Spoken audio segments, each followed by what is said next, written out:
gente vai dimensionar o esquema dessa coluna aqui, tá? A gente tem uma coluna que abastece um prédio de 12 pavimentos e essa coluna a gente colocou apenas válvulas, bacia sanitária com válvula de descarga, alimentando, né, ela. E aí primeira coisa que a gente precisa fazer é nomear os trechos da nossa coluna. Então tá aqui a nossa coluna. Ela vai ter que abastecer 12 válvulas de descarga, 12 bacias sanitárias com válvula de descarga. O esquema, né, da caixa d'água tá aqui, a gente precisa saber o nível da caixa d'água e o tamanho aqui de cada um dos nossos trechos, né, e comprimento da tubulação, para a gente avaliar corretamente a perda de carga. Então tá aqui o nosso problema, eu já coloquei aqui mais ou menos, né, alguns acessórios que vão ter, só para a gente imaginar, né, que tem, por exemplo, aqui no trecho BC, eu vou ter um registro para controle aqui da passagem, um T de saída lateral, que é esse T aqui, e um T de passagem direta, esse T aqui. Eventualmente vou ter também duas curvas, né, uma curva no joelho, enfim, poderia ter outros acessórios aqui, mas eu coloquei esses três, para fazer uma avaliação aqui da perda de carga. Nos trechos CD até FG, eu tenho um T de passagem direta. No trecho aqui, na verdade, toda a coluna eu vou ter um T de passagem direta, até o último trecho que eu tenho um joelho de 90. E a altura entre cada um dos meus pavimentos é pé direito, né, 3,15 metros. Aqui o nível da caixa d'água em relação ao barrilete é de 2,5. Então, aqui do ponto B até o ponto C, que é a primeira válvula de descarga, eu tenho 1,3 metros, já que a altura do nível d'água até aqui é 3,8. E aí, primeira coisa que eu faço é nomear meus trechos, por exemplo, o trecho BC, que é um trecho de barrilete, o trecho CD, DE, FG e por aí vai. Então, nomeados os trechos, agora eu vou avaliar o peso dos aparelhos sanitários que estão em cada um dos meus trechos. Então, começando aqui pelo último trecho, né, que é o trecho MN, eu tenho um aparelho que é uma bacia sanitária com válvula de descarga. E aí eu vou lá na NBR e avalio qual que é o peso relativo da bacia sanitária com válvula de descarga. E aí o peso tá 32. Então, fui lá e coloquei 32 aqui para a bacia sanitária com válvula de descarga. Como todos são bacia sanitária com válvula de descarga, que todos os pesos vão ser 32 em cada um dos trechos. Se eu tivesse mais elementos sanitários, eu teria que somar os pesos de cada um desses ramais. Então, por exemplo, se eu tivesse aqui no trecho MN abastecendo aí no chuveiro, eu teria que somar 32 com o peso do chuveiro. Por aí vai. Então, coloquei aqui o peso unitário de cada um dos meus trechos, depois eu vou acumular, porque a vazão que vai abastecer aqui o trecho MN, ela é uma vazão para uma válvula de descarga. Já a vazão que passa pelo trecho LM, ela tem que abastecer duas. A vazão que passa pelo trecho KL tem que abastecer 3 válvulas de descarga, e por aí vai. Então, eu vou acumulando o peso de cada um dos meus trechos, de baixo para cima. Então, começa com 32, depois dobra, depois triplica, depois quadriplica, por aí vai, até no trecho BC, que é o somatório, que é esse trecho aqui, né? A vazão tem que alimentar todas as minhas 12 válvulas de descarga. Então, são 12 vezes o peso da válvula de descarga, que é 32. Então, tá aqui o peso acumulado. Agora, eu vou avaliar a vazão, né? Para cada um dos pesos. A vazão, ela vai ser utilizada, né, calculada, como a gente tem um edifício vertical, um prédio residencial, né, e aí a gente pode aplicar diversos métodos para dimensionamento, a gente vai aplicar o método do consumo máximo provável, né, que considera aí uma probabilidade de uso simultâneo dos aparelhos. Então, esse método, ele faz o cálculo da vazão como sendo 0,3 raiz do somatório dos pesos. Foi isso que a gente fez. 0,3 vezes raiz do somatório dos pesos. E aí, feito isso, a gente obtém a vazão em cada um dos trechos em litros por segundo. Com essa vazão, a gente vai achar, através do normograma, o nosso diâmetro de cada um dos trechos. Então, para o primeiro trecho, eu obtive uma vazão de 5,88 litros por segundo, ou então, em termos de peso, 384, né, o meu peso. Então, eu vou vir aqui no normograma. Esse normograma eu tirei daquele livro de instalações prediais e o projeto de arquitetura, do Roberto Carvalho Júnior, se não me engano. E aí a gente vai procurar aqui. Se eu analisar o lado direito de cada um dos eixos, eu vou estar procurando pelo somatório de pesos. Se eu analisar o lado esquerdo do eixo, eu vou estar procurando pela vazão. Aqui eu vou olhar para o primeiro, para os dois. Então, aqui a gente tem aqui uma vazão de 5,88, que está aproximadamente nesse ponto aqui, ó, 5,8, né? E o então, olhando para cá, eu tenho a vazão, 5,8, e olhando para cá, eu tenho o somatório dos pesos, que deu 384. Então, poderia procurar pelo lado de cá, entrando com somatório dos pesos, 384, coincidiria, né? Já que um é função do outro, raiz do outro vezes 0,3. E aí aqui a gente obtém um diâmetro de 65 milímetros. Como eu estou num trecho aqui que eu tenho uma linha pontilhada, eu poderia adotar tanto 60 milímetros quanto 75 milímetros. Eu vou adotar inicialmente 60 milímetros e vou fazer as verificações de pressão e velocidade na minha rede. Se a pressão e a velocidade estiverem ok, eu vou adotar o menor diâmetro. Mas caso não esteja adequado, eu posso aumentar o meu diâmetro para tentar garantir os limites mínimos estabelecidos na norma, né? Mínimos e máximos de pressão e de velocidade. Então, inicialmente aqui para o trecho BC, eu vou adotar um diâmetro de 60 milímetros. Coloquei aqui. E faço isso para todos os trechos. Vamos avaliar para o trecho MN, que eu tenho uma vazão, um somatório de pesos de 32. 32 está aproximadamente aqui, o que vai resultar num diâmetro 40 milímetros, né? Então, vou adotar diâmetro de 40 milímetros para o trecho MN. E faço isso para todos os meus trechos. Feito isso, aqui eu só coloquei o diâmetro em polegadas, eu vou avaliar qual que é a velocidade em cada um dos meus trechos. A velocidade vai ser a vazão dividido pela área da seção transversal. Se nós temos a vazão e temos o diâmetro, a gente facilmente calcula a velocidade como sendo 4 vezes a vazão dividido por π vezes o diâmetro ao quadrado.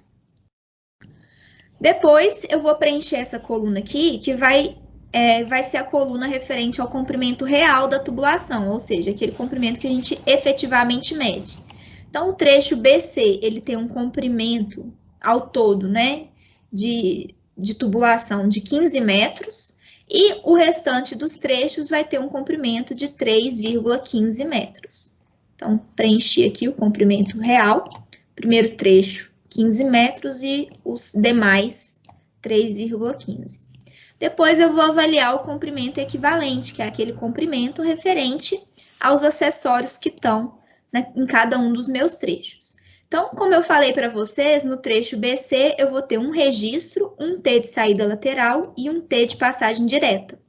E aí, eu falei que esse trecho ele tem um diâmetro de 60 milímetros. Então, aqui, o meu registro é de 2 polegadas, o meu T é de 2 polegadas, e esse T de passagem direta também de 2 polegadas.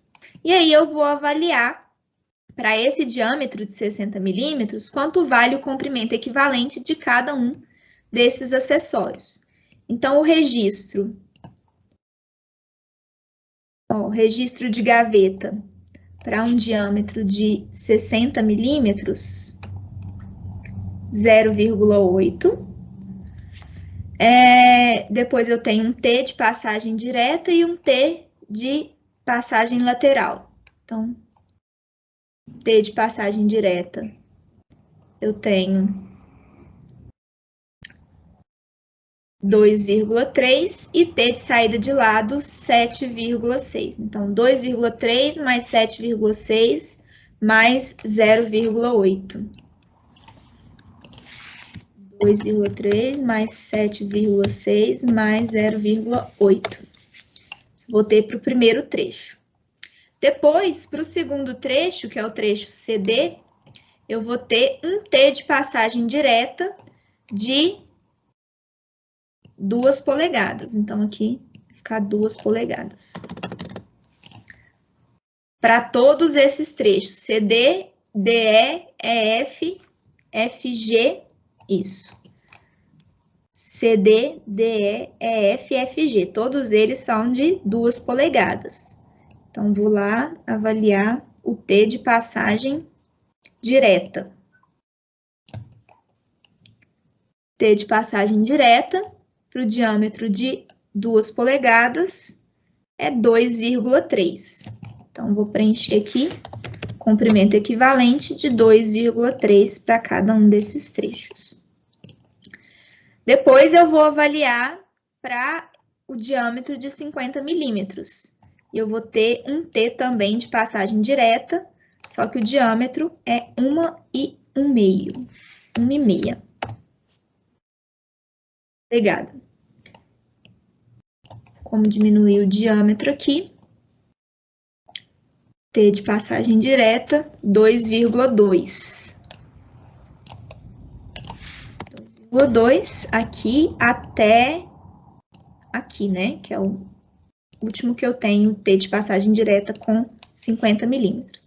E, por fim, eu vou ter um T de passagem direta com 40 milímetros e um joelho de 90 com 40 milímetros. Aqui é 1,25 e aqui 1,25. Então, um T de passagem direta com 1,25,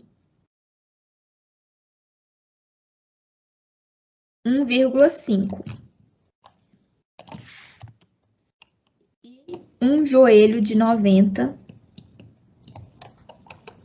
com 1,25, que é 2, né, o comprimento equivalente.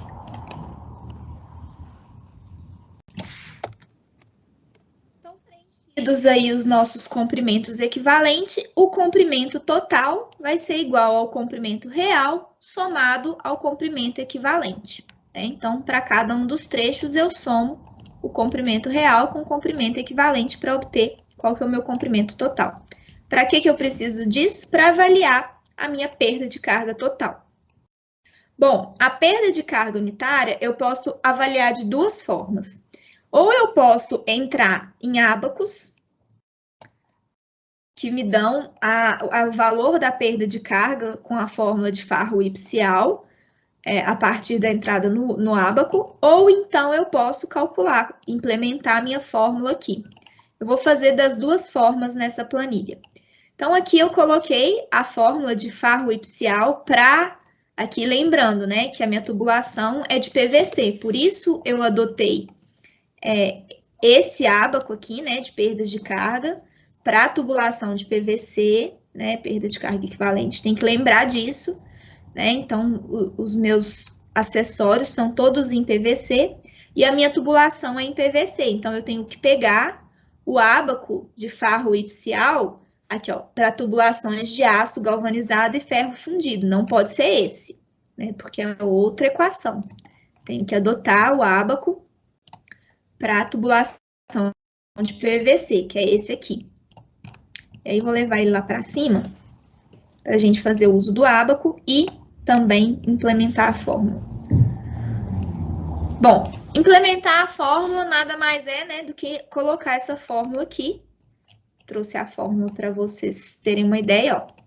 Para tubos rugosos, a fórmula que eu utilizo, Farrow-Ipsial, para tubos rugosos, e para tubos lisos, o que muda é o coeficiente, né? E os expoentes aqui, tanto da vazão quanto do diâmetro. Então, eu posso calcular a perda de carga para tubo de plástico, que é o nosso caso, ou para tubo rugoso. E aí, eu coloquei essa fórmula aqui para cada linha eu vou estar calculando a perda de carga unitária, né? Que é a multiplicação da vazão elevado a 1,75 por esse coeficiente de 8,69, dividido pelo diâmetro elevado a 4,75. Aqui fazendo as mudanças de unidade, né, necessárias. Então, eu avaliei aqui a minha perda de carga unitária, conforme a equação, ou eu posso utilizar o ábaco. No ábaco, eu entro com 2 parâmetros e obtenho o terceiro. Então, eu vou entrar com o diâmetro e com a vazão e vou obter a perda de carga. Ou com o diâmetro e a velocidade e obter a perda de carga. Tanto faz. Eu vou entrar com o diâmetro, que é 60 milímetros, e a vazão, que é 5,88. Então, vou dar um zoom aqui para ficar melhor de enxergar. 60 milímetros, passo aqui, então eu vou traçar uma linha que sai dos 60 milímetros, passa pela vazão de 5,88, que está por aqui. Daí eu obtenho uma perda de carga de aproximadamente 0,069, que foi o que eu obtive com a fórmula, né? Tem que bater. A velocidade também eu posso obter aqui, é 2,01, se não me engano, 2,08. 2,1, né, quase. Então, posso avaliar tanto pelo ábaco quanto através da própria conta, né? Bom, calculada, então, a perda de carga unitária, se eu multiplicar essa perda de carga pelo comprimento da tubulação, né, o comprimento total somado o real com o equivalente, eu obtenho a minha perda de carga total em cada um dos trechos. Feito isso, eu posso verificar agora as pressões, se elas estão condizentes. A gente tem sempre que verificar nas instalações prediais se as nossas pressões estão dentro dos valores limites estabelecidos em norma, né? Então, para cada aparelho sanitário tem uma exigência mínima de pressão e uma exigência máxima, né? Embora a gente saiba que a pressão estática ela não pode ser superior a 40 metros de coluna d'água, e a pressão dinâmica ela não pode ser menor do que meio metro de coluna d'água. Então, vamos avaliar primeiro a pressão estática. A pressão estática no meu primeiro ponto, que é o meu nó B, nesse nó aqui, ela equivale simplesmente à altura d'água dentro do meu reservatório, em relação ao ponto que eu estou considerando, então 2,5. Tanto para a pressão estática quanto para a pressão dinâmica, eu começo com 1,5 metro de coluna d'água, né? Essa energia que eu tenho disponível ali. Aí eu vou começar aqui a avaliar a pressão estática a jusante. A jusante do meu trecho BC, que é o ponto C aqui, né? Eu vou ter um ganho de pressão dado pela declividade, pelo desnível.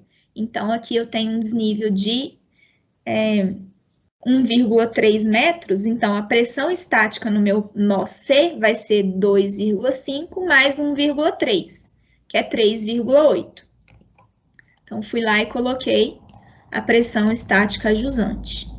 A pressão estática a montante do meu próximo trecho, ela é a pressão ajusante do trecho CD, né? Então, como é o ponto C aqui, é a jusante do trecho BC, mas a montante do trecho CD. Então, eu vou começar com a pressão estática 3,8 e ao descer para o ponto C, eu ganho 3,15 metros de coluna d'água em acréscimo à minha pressão.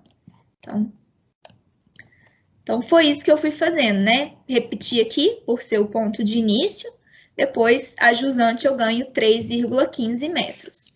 E repito aqui, ganho mais 3,15. Repito aqui, ganho mais 3,15. E por aí vai. Agora eu vou avaliar, e aí, né, vou verificar se a minha pressão estática, a jusante, ficou dentro aí do limite estabelecido em norma, que é no máximo 40 metros de coluna d'água. Aqui tá ok, né? Minha maior pressão estática ficou com 38,45 metros de coluna d'água, então está ok. Depois eu vou avaliar a pressão dinâmica, né? Que da mesma forma como a gente fez lá para as redes, vai ser a pressão estática menos as perdas de carga. Então, a montante eu tenho a mesma, né? E a jusante vai ser a pressão estática jusante menos a perda de carga no trecho. Vou repetir aqui, né? Essa daqui é igual a essa, porque a jusante do trecho BC é a montante do trecho CD, que é o nó C, 2,03. A jusante eu vou ter a de montante mais a perda de carga. Ou então aqui eu poderia colocar essa 2,03 mais 0,349. Ou simplesmente pegar a pressão estática de jusante e subtrair as perdas de carga até aquele trecho. Então, foi isso que eu fiz, né? Utilizei aqui a pressão estática a jusante e subtrair a perda de carga. Só que aí aqui eu tenho que lembrar que eu tenho que subtrair desde lá do início, né? Porque aqui eu estou considerando a pressão seca, sem tirar a perda de carga nenhuma. E aqui eu vou tirando de todos os trechos. Chegando lá no final, eu vou ter que a minha pressão dinâmica vai ser a pressão estática jusante menos o somatório de todas as perdas de carga até aquele ponto. Então, subtrair todas as perdas de carga. Assim, eu verifico que as pressões a jusante estão maiores do que 2,03. Uma recomendação normativa que a gente tem é que para a válvula de descarga, as pressões dinâmicas devem ser no mínimo igual a 1,2 e a pressão estática no mínimo igual a 2, né? O restante vai ser definido pelo fabricante. Então, eu tenho que me preocupar aqui ainda em verificar quais são os limites, né? Mas, de acordo com a norma, aqui está dentro, né, do que ela traz. Então, a minha pressão mínima aqui que eu tenho é de 2,03, que é maior do que 1,2. Para o funcionamento da válvula de descarga, isso daqui está ok. Então, está dimensionado, né? Verifiquei a minha pressão dinâmica, verifiquei a pressão estática, está dimensionada a minha coluna, né? Cada trecho aqui da minha coluna vai ter esse diâmetro aqui que eu indiquei. Não vai precisar aumentar. Por exemplo, se a perda de carga desse muito grande e eu não conseguisse, por exemplo, vamos considerar aqui que esse trecho tivesse 20 metros. 20 metros também, vamos supor um outro comprimento aqui que vai considerar que eu tenha, por exemplo, outro registro. Aí a minha pressão já não passaria, tá vendo? A perda de carga foi tão grande que a pressão dinâmica é menor do que 1,2. Nesse caso, eu poderia aumentar o diâmetro da tubulação, por exemplo, mudar para 75 milímetros. E aí a minha pressão volta a passar. Deu para entender? Qualquer dúvida, vocês podem me procurar. Lembrando que essa pressão que a gente obtém é a pressão no início do ramal, né? Daí a gente tem que considerar ainda o que a gente tem para lá do nosso ramal, né? Se tiver mais aparelho, se tiver uma perda de carga muito grande, talvez a gente não consiga chegar com essa pressão dinâmica mínima pro aparelho, lá no subramal do aparelho. Então, a pressão aqui no início da coluna, né, na saída da coluna, quer dizer, ela tem que ser suficiente para a gente garantir essa pressão mínima lá no aparelho sanitário, né? Então, tem que pensar também no dimensionamento aqui do ramal, ver quanto que eu tenho de perda de carga aqui ao longo do meu ramal, né, para ver se eu vou conseguir garantir essa pressão mínima de 1,2 se for válvula de descarga, né, e se for outro aparelho, tem que ser pelo menos meio, né, metro de coluna d'água, e os outros aqui, por exemplo, um chuveiro tem que ter 2 metros, torneira meio metro, então no mínimo meio metro de coluna d'água.